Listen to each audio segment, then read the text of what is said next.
Welcome. In this video, I'll show you how to change language in Duolingo. All right, it is pretty easy to do. Let's say, for example, that you unknowingly changed the particular language of your Duolingo, or someone has changed it. For example, your child. Well, here's how you fix it. All right, just go to tap on the flag icon right here at the very top. Now, what we're going to do is just tap on courses. All right, tap on it. Now, in here, as you can see, we'll be able to find multiple languages right here.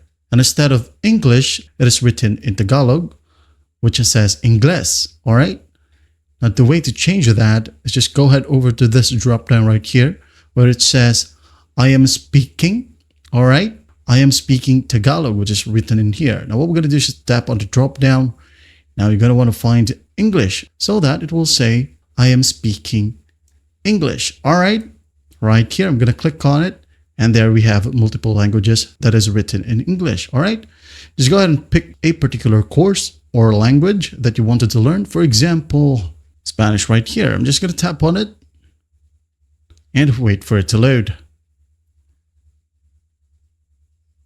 All right. As you can see here, all of the things right here is now written in English. All right. Let's say I'm going to go ahead and tick on I'm new to Spanish and head over to continue, start from scratch, continue. And there we have it. That's basically how you change the language in Duolingo. Well, I hope this video helps and I'll see you in the next one.